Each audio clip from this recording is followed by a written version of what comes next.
Good morning, everyone, and thank you so much for taking the time to be part of this presentation or kind of our time together this morning. Officially, let me introduce myself. My name is Bill Hicks. I am the Associate Education Director for the Anti-Defamation League, or ADL. My pronouns are he and him, and primarily I work with our K-12 schools, so students, educators, administrators, families, around general anti-bias education. So programs, trainings, resources, curricula. And then I also manage our No Place for Hate initiative, which is what I kind of wanted to share with you all today. A little bit about me. Prior to joining ADL, most of my professional career has been working with youth. So in schools, out of school programs, after school programs, in urban, rural, and suburban communities. So really trying to help with character and leadership development, diversity initiatives, things of that nature. So I'm really passionate about this, and really kind of my why. I often get asked, what's my why for doing this? Is that, I was one of those kids in elementary and middle school that was bullied. I was one of those students that also didn't see educators or staff that looked like me at that time. And so my why is that I get to be the representation that I didn't have growing up, but also get to some sense of joy knowing that I get to help plant some seeds and really help create spaces in which students and staff and families feel comfortable bringing their full selves into those spaces. So I'm excited to be here today. And if you wouldn't mind, since we're a small enough group, hopefully it's not too intimidating, if you wouldn't mind introducing yourself and just letting me know like where you're from, because I know there's different communities represented, but I can call off people if that makes it easier. So hopefully you'll indulge me and it won't be like radio silence. So we will start with, I have BC Franson, if you wouldn't mind introducing yourself. Sure. Hi, I am BC Franson. I teach justice administration courses at SMSU here in Marshall. Thank you for joining us. Thomas. Hello, I'm Thomas Flynn. I'm an academic librarian, also in Marshall, Minnesota, working at Southwest Minnesota State University. My pronouns are he and they. Thank you, Thomas. Crystal. Hello, I am also calling in from Marshall. I am an accessibility and marketing coordinator for Southwest Minnesota Arts Council. And I'm here for work and also here for, personal interest and things like that. So thank you, Crystal. And Justin. Morning, I'm Justin Borbach. I'm also in Marshall. I coordinate the King County Southwest Minnesota homelessness response system. I'm actually be transitioning to work for housinglink.org, which is a statewide affordable housing resource agency. Okay. And it's nice to see so many familiar faces. Yeah, I may be the only unfamiliar face here. But I do want to say thank you all for joining us today. And it's my hope that in our time, in about 50 minutes that we have remaining, that I can walk you through and share some information with you about this initiative, about ADL. And so let me share my screen. And hopefully you all can see this. If you can just give me a thumbs up. Okay. So here's kind of my thought for our time here this morning. One is to just kind of start with some group agreements or some guiding principles for how we will engage in this space. And really kind of just thinking through that it's a space that's safe for learning and for sharing. Tell you a little bit about ADL, or the Anti-Defamation League, and our anti-bias education. Provide you with an overview of the No Place for Hate initiative. And while this initiative is specific to K-12 schools, one of the things that we've learned is that all stakeholders that are part of that community can play a role in kind of creating this welcoming and learning school environment. But there's also resources that might be available in your day-to-day jobs with universities. In addition to the K-12 space, we also do work with colleges, universities, as well as businesses, corporations, and community groups. So there may be some resources that are of value to you, but for the purpose of today, I'll speak specifically about this K-12 initiative, share some of our education resources, and then leave some time at the end for Q&A if possible. So it's always important for me to kind of create a space where, one, it's safe for people to share, it's safe for people to learn. If we had more time, I would actually have you all kind of come up with some of the guiding principles or ways that we will engage with one another in this space. But for sake of time, I kind of just shared some here. So please just take a moment and then think through if there are any additions that you think we should add or be mindful of during our time here today. Two that I'll emphasize here as you're kind of looking through. One is confidentiality. One of our kind of mantras is that if stories are shared in this space, be it in person or virtual, that the stories stay in the space, stay in the room, but the learning is what leaves the room. So hopefully we won't take away, oh, well, I heard that Bob, has this going on in his community, and girl, let me tell you about what Bob's got going on. So hopefully there won't be that, but hopefully like the learning and different things that you take away will leave the space. And then oops and ouch. Sometimes in having some of these conversations or in talking about issues of bullying or bias or diversity or identity, there might be moments where I might say something that as soon as it comes out doesn't land the way that I intended it to. So oops is just a way for me to say, you know what, I can tell that my comment upset you or hurt you. So oops might be a way for me to take ownership of it. Ouch is a way to kind of name the discomfort of a comment or something that is shared. So those are just a few that I'll highlight. But in looking at this list, anything else, and feel free to either put in the chat or come off of mute, that you think we should be mindful of or consider during our time here this morning to kind of make this a conducive space for all.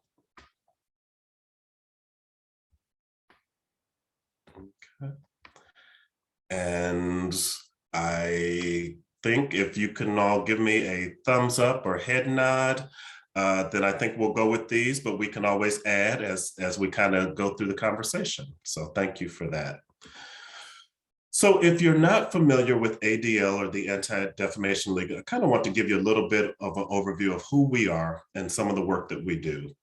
We are an anti-hate civil rights organization that's been around for over 100 years, essentially with an integrated mission to not only fight against anti-Semitism, but the founders knew very early on that if they were going to fight anti-Semitism, they needed to fight all forms of hate, bigotry, and discrimination. So we do that work on behalf of individuals and groups from all backgrounds and identities and experiences. And we do that through a variety of ways. We have a team of analysts, investigators, researchers that really work to monitor, to expose and disrupt extremism, be it online or in person. We have a civil rights or advocacy arm that really works on a local, state, federal level around hate crime legislation and different policies and practices. And then I kind of mentioned that the work that I do, or the umbrella that I fall under, is our education work. And we really feel like education can be one way to kind of maybe move the needle or plant seeds and kind of transform and normalize some of these conversations that we have across the country about differences or identity or experiences. We are a national organization. Our Midwest office is actually located in Chicago, so I am in Chicago, but our Midwest office provides support to 9 states. So Iowa, Illinois, Indiana, Minnesota, Nebraska, North Dakota, South Dakota, and Kansas and Wisconsin. And our national office is in New York. So that's just a little bit about who we are. And I'm excited to kind of be virtually with you all in Minnesota today. So thank you for that. So I mentioned that all of our work is really kind of centered in this framework or this anti-bias pillar that really consists of this framework that consists of 4 pillars. One being in all of our work, be it with students, adults, One, helping individuals explore identity. So thinking about how our own identities, experiences, whether it's conscious or unconscious, may shape how we perceive the world, but also that none of us is monolithic. We all have multiple aspects to our identity. So how do we create spaces, environments, be it in school, be it in work, be it in other community areas, where everybody feels comfortable bringing their full self into that space? We talk through interpreting differences. So not just recognizing the value of diversity, but oftentimes developing a common language and kind of level setting when we talk about terms that are trending or buzzworthy. We examine and challenge bias. We enter this from a basic premise that if we think about it, bias is universal. We all have a preference for or against something. But when we start to have attitudes, thoughts, beliefs about individuals or groups that may impact how we interact with them, how do we begin to examine those in ourselves and then in others?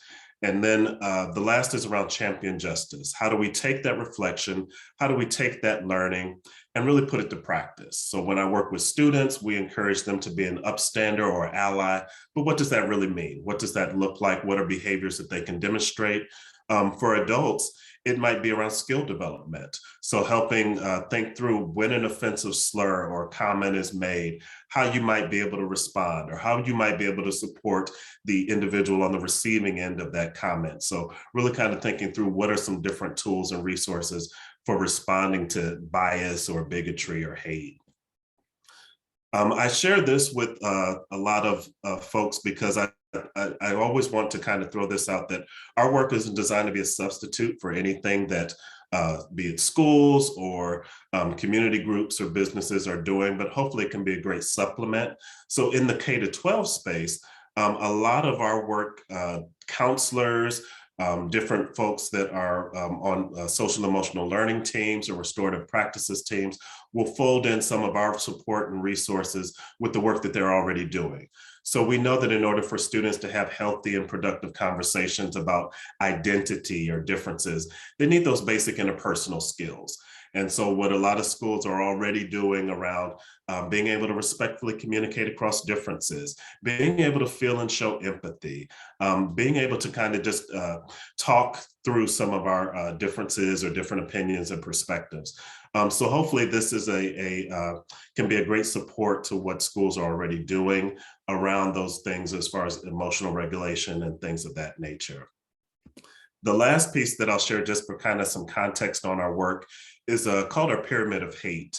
And this, I like this because this is a visual representation that really shows that when you'll see at the base of the pyramid biased attitudes, so stereotypes, fear of differences, and then it escalates to other forms of acts of bias or systemic discrimination. And it's really a way of showing that when those biased attitudes, thoughts, stereotypes are left unchecked, unchallenged, or become normalized, how they can escalate to other forms of acts of bias or discrimination.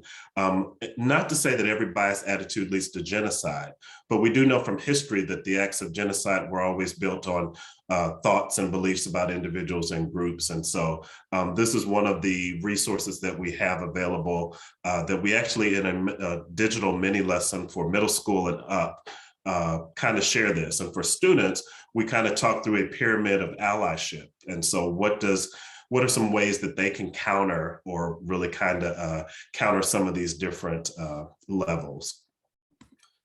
So what I wanted to do, and I'm going to do it actually. So I'm going to stop. Well, I'll stop sharing in just a moment. So one of the things that I wanted to do, I kind of wanted to give you an opportunity. I know you all know each other or maybe somewhat familiar with each other. So Julie, I am going to ask, since we do have a few more folks here, that we can maybe if we can do 2 breakout rooms, if that's possible. And we're going to just take about 5 minutes on this because I'm throwing a ton of information at you in a short period of time, but I am someone who always believes in connection before content. And so before I throw all this content at you, I want to give you an opportunity to maybe talk amongst yourselves. And one of the things, I do this with students and other educators and staff that I work with. One of the things that's oftentimes easy to realize the to visually see the differences that we might have with people or with groups. But I also like to spend time kind of thinking about what are some of the things we have in common. So this is a short activity that we're going to take like 5 minutes. So in breakout groups, what I'm going to ask that each group do, or the two groups do, is one, select someone in your group that would be a recorder or take notes on behalf of your group. And if you want to have somebody who's just kind of keeping track of the time, that's another role as well. But in your group, I'm going to ask that you identify as many things as possible that everyone in your group has in common. So that could cover a broad range of topics. It could be we're all from Minnesota. We all live in the same town. We all like to travel. We all have siblings.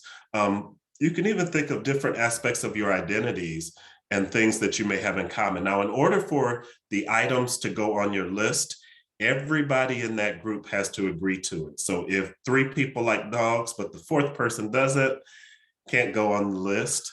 But hopefully you'll kind of get a few minutes to kind of connect and maybe think of some things that maybe you didn't know that you had in common or some experiences. So really think outside the box. And here are some kind of general examples that may help as well. So I'm going to stop sharing, and then I guess any questions about the direction. So we're going to break out into a couple groups. I'm going to give you 5 minutes to really get to know each other or really connect, but really come up with as many things as possible that you all have in common. No right or wrong answers. I did this with students. Don't take this. I did this with students a couple days ago, and they were like, we all have hands, we all have feet. They did the whole body parts. So hopefully you all can maybe come up with items that aren't body parts, but if you do, no judgment. It's like Planet Fitness, it's a judgment-free zone here. Julie, if you can help me out and do the breakout rooms and any instructions we need. Thank you. I appreciate you all doing that. I didn't want it to be me just talking the entire time. But for those that maybe didn't get to know each other, wanted to at least create a space where you had a few minutes. And if we were in person, we'd kind of spend some time doing that. So that was my connection activity. Now I'm going to jump into content, and I'm going to ask that you put on your seatbelts because I'm probably going to go fairly fast through a good chunk of this material. And so thank you for participating in that. So kind of our reason for gathering today is one, for me to kind of tell you a little bit about our No Place for Hate initiative. And I'll kind of go into the different components of this, but for any of you that maybe you have school relationships or work with existing schools or districts, this is an initiative for K-12 schools.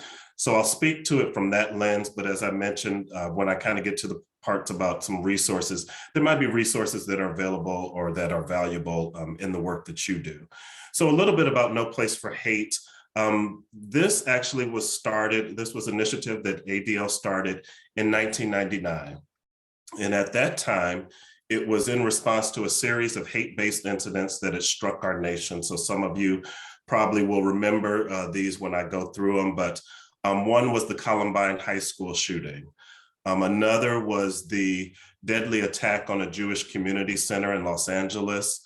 And then another was a white supremacist shooting spree that occurred here in the Midwest that targeted Blacks, Asians, and Jews.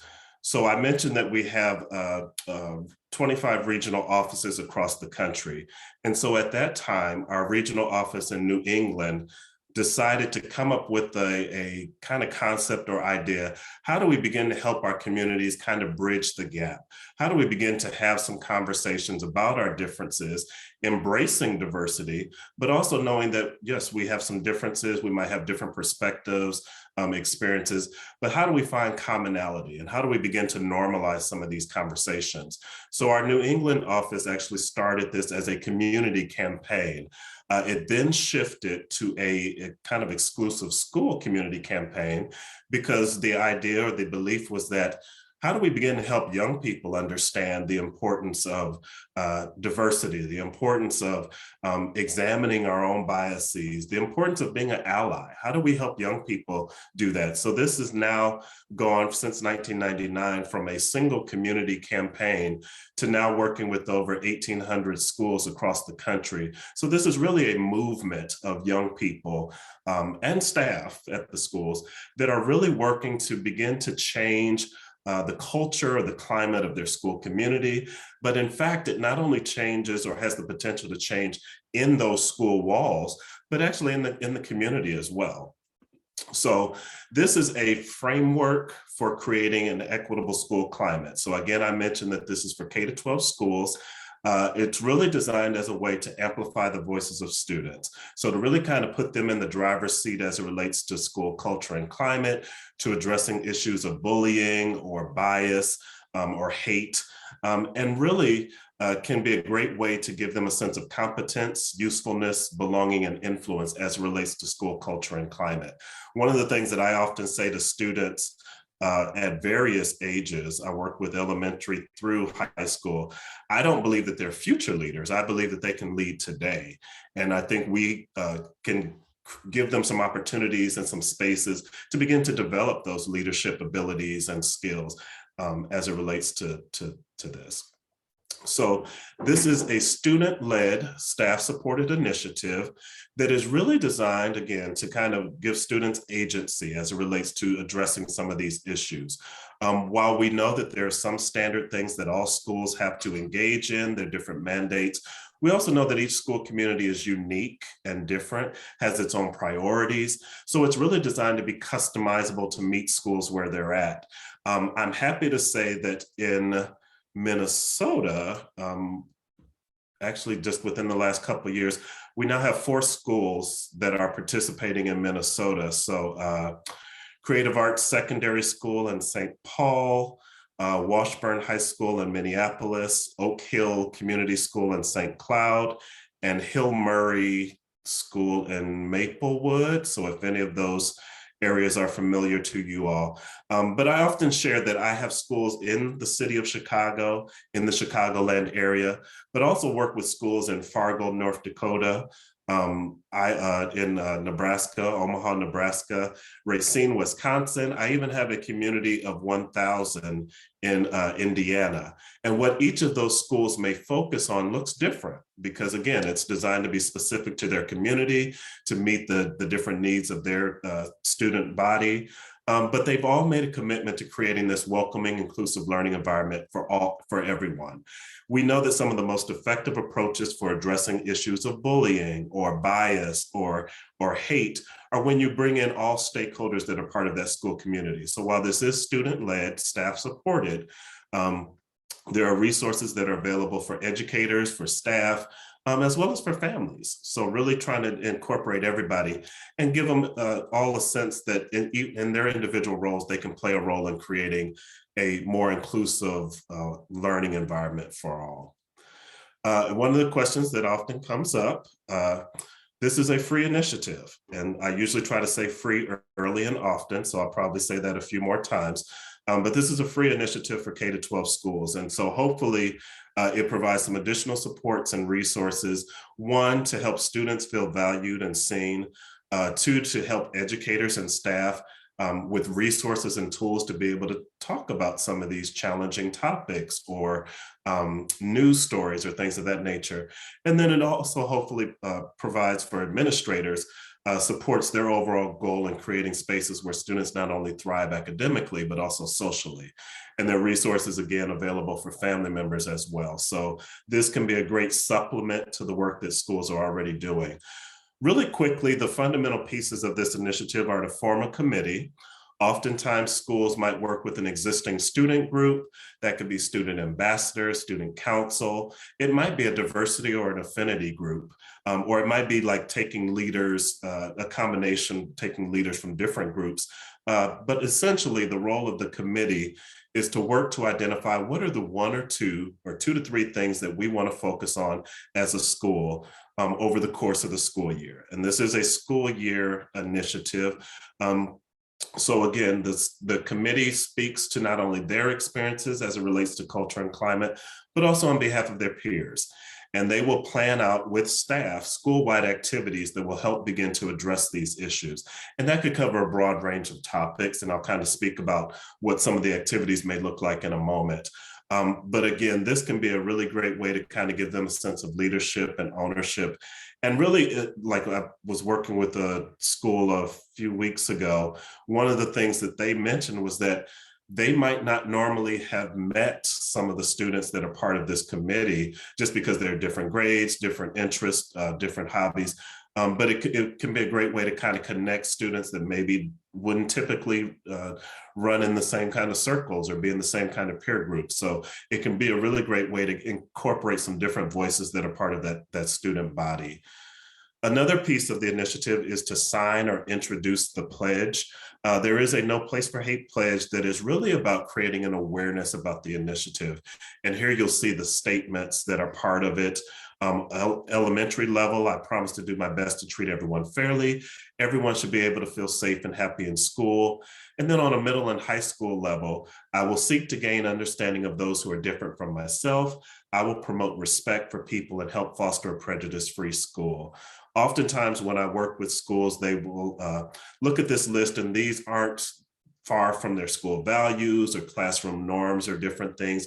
You'll notice that all except for one of the statements very intentionally starts with I. So again, to emphasize personal responsibility and really kind of get buy-in from students. And so it's a message that can be conveyed across grade levels. This is optional. So I do emphasize that to schools so that families don't feel like students are being forced or required to sign. But this can be, again, a great way to kind of introduce topics of how do we create a respectful environment or a welcoming or inclusive environment? And what's the role that we all individually can play? And I encourage staff to sign in solidarity with the students to, again, emphasize that it's a school-wide commitment. Here you'll see just some examples. This was a middle school that kind of created a visual reminder, had different homerooms or classrooms kind of play a different role in creating this, but really a reminder for students that, hey, we've made a commitment this year to be a place where everybody feels welcome and included. And it's also, cool when students can kind of get to see their names or their friends' names. But you can kind of roll this out or do this in a variety of ways. So I have some schools that will decorate bulletin boards. They'll have classrooms decorate bulletin boards throughout the school, or they might do a door decorating contest. And as someone who loves coffee, this was one of my favorite pictures from this past school year, because it's a way that even in a K-5 space, you can really kind of help students begin to think about, what does it mean to be kind? What does it mean to play fairly, to be respectful? And then again, across grade levels, you can really take the statements of the pledge and adapt them to a K-5 audience. So one of my schools, or a couple of my schools, actually had students create their own artwork around, what does a No Place for Hate picture look like for you? What does it mean to treat everybody fairly? What does it mean to be a good friend? So it's a message that it's not too early to start talking about kindness, talking about being respectful, and really kind of planting seeds. And so that's kind of one of the pieces of the initiative. I want to take a moment and pause and want you to think just kind of to yourself in different roles, knowing that there are different roles or different parts of the community that are represented, but I want you to think about in your own sphere of influence, be that in your workspace or community space, what might be some barriers to creating an inclusive environment? How do you feel like if it's work, how do you feel like maybe things how are things going at work? Like, how is inclusion a priority? Is there, are there some barriers? Are there some things that maybe you all can individually do or collectively being able to do to kind of work towards eliminating those barriers and creating a more inclusive environment? So I'll give you just a few seconds to think, and then I'll ask if there's a brave soul that feels comfortable sharing either maybe some barriers that could exist generally, maybe in a community perspective, to making people feel welcome or not feeling welcome or included?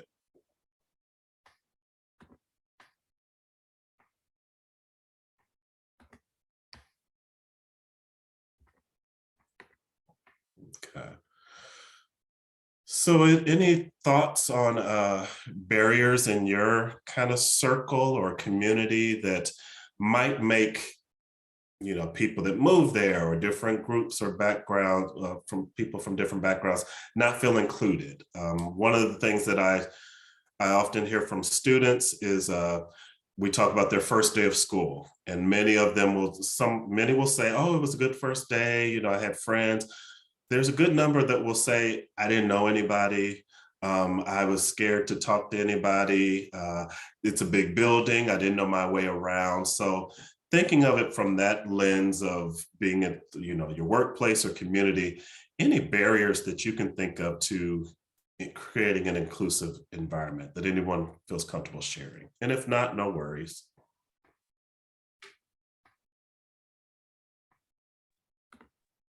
I can share some.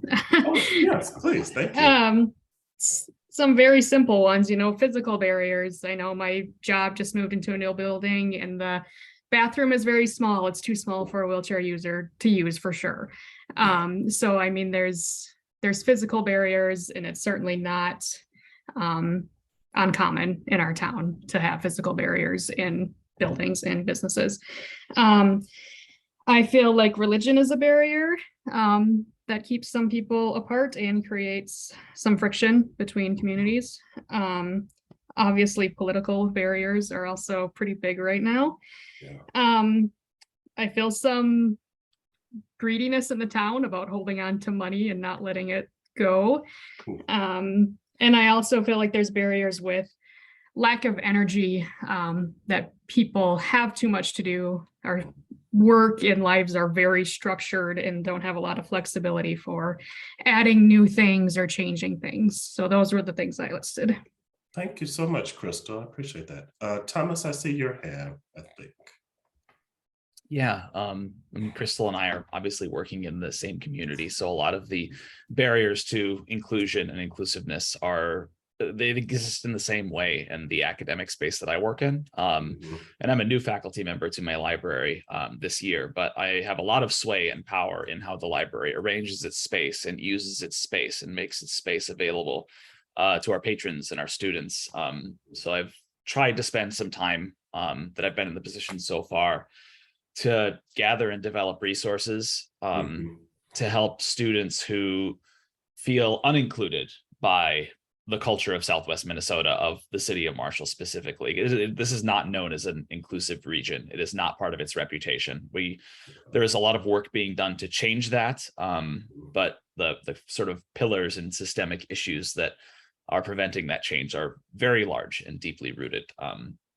So I'm trying to figure out a way to navigate making the space that I have control over more inclusive and more open, so that people who don't feel part of that inclusive effort can start to have some control and feel empowered by that space, rather than like they're visitors or they're outsiders, or they don't have ownership over that space, because I want them to feel like they do. Yeah, thank you so much for that, Thomas. I appreciate that. Yeah, like I think and you all can think about it from like your various perspectives, but also think about it from a younger, if you know what the experience is like on a college or university level or workspace level or community level. Think about what some of those students might be experiencing or not experiencing or learning or creating that awareness. And so this is one way to begin, like I said earlier, to kind of begin to normalize some of those conversations. And really what I found, and it's been my experience, that it's typically the adults that maybe are a little more uncomfortable having some of these conversations, because when I go into rooms with students, they're like, oh yeah, this and this, and like they were throwing out terms that I didn't even think they knew. They were like, oh yeah, this means that and whatnot. So I think there is a hunger for young people to find opportunities or find ways to be engaged and involved. I think it's we adults maybe that sometimes need to play catch up sometimes. So thank you for sharing that. I'm going to go to my last couple slides here. So another piece of this initiative, this isn't a requirement, but it can be a really great tool to help schools, is assessing their school culture and climate. So really kind of lifting up the hood and doing an assessment, and really maybe getting a sense of, oftentimes we know that bullying incidents or bias incidents go unreported for different reasons. So maybe administrators don't always know like what's really going on, but this can be a great way, whether a school or district utilizes their own surveys or tools, or we have some templates and tools to really kind of get what's the student experience. You know, how often are they hearing LGBTQ slurs or disability slurs, but also how often do they see their peers standing up for one another? Do they feel a sense of belonging in the school? Is there an adult that they feel like they could tell about an incident or something that's occurring? So this can be a really great tool to kind of shape the direction that the school will focus on for some of its activities that it might engage in. And then the last piece is really around implementing activities. So I mentioned that the role of the committee, the student committee, that includes staff and sometimes includes family members as well. So again, can engage a variety of stakeholders. But the role is really to identify what are the things that we feel like we want to focus on or bring attention to over the course of the school year. That looks different from school to school. Probably no surprise to you all. Over the last year or two, I've had a lot of schools that have been working to reacclimating students to dealing with conflict in person. It's a lot easier to delete or block somebody online versus to kind of have to talk through our differences or our varying viewpoints. So conflict resolution, how do we respectfully communicate across differences? Sometimes schools lean into issues of bullying.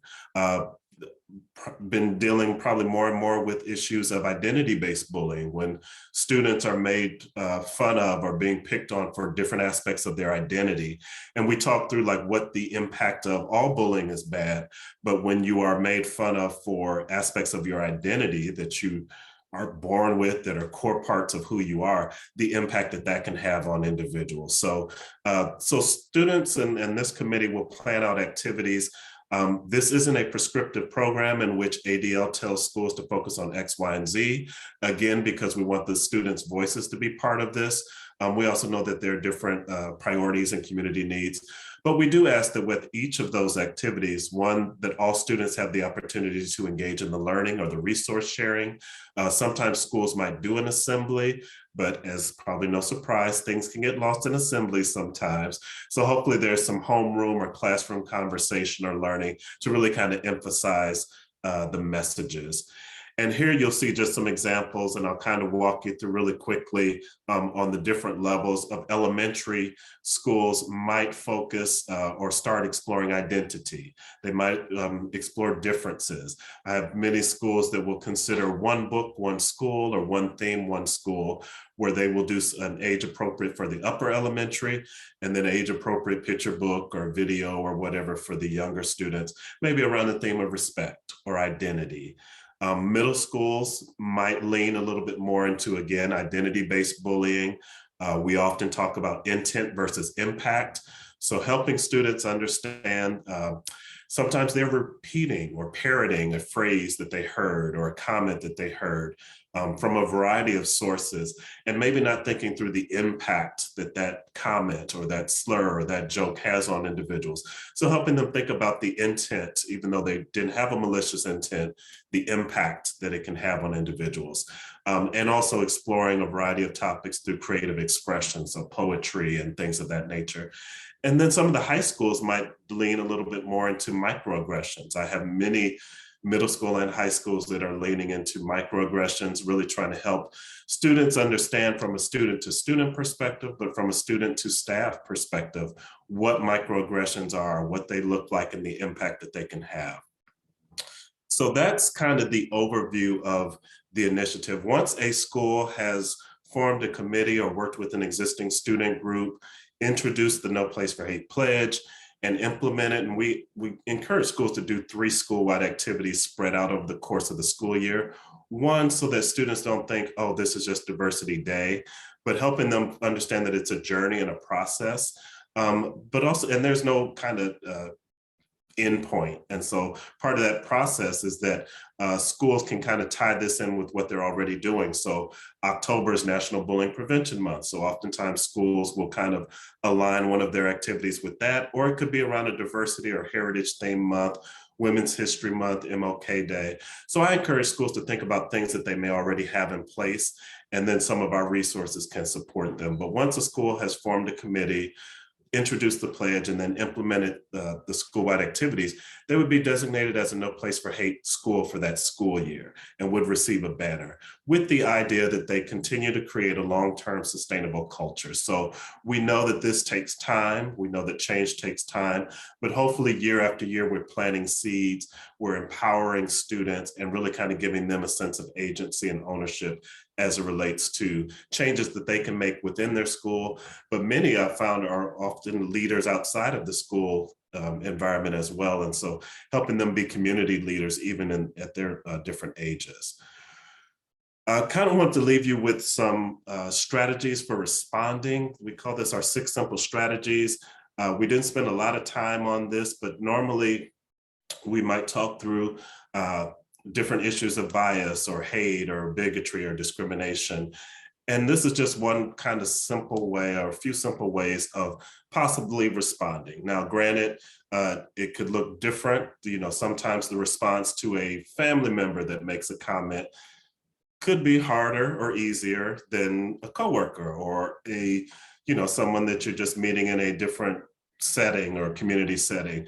But I want to leave you with a few tips. Hopefully one of them might be helpful, and I'll just run through them really quickly. So one that we like to say is we like to at least assume good intent, but then explain the impact. I like to try to assume that the person didn't mean it in a malicious way, but really being able to articulate the impact that their comment or their statement or their joke had on me or could have on other potential groups. Another way of responding might be to ask questions like, what exactly did you mean by that? Or tell me a little bit more about that comment or that statement. Interrupting and redirecting, just kind of changing the conversation before somebody starts a joke, just, hey, let's not even go there with this conversation.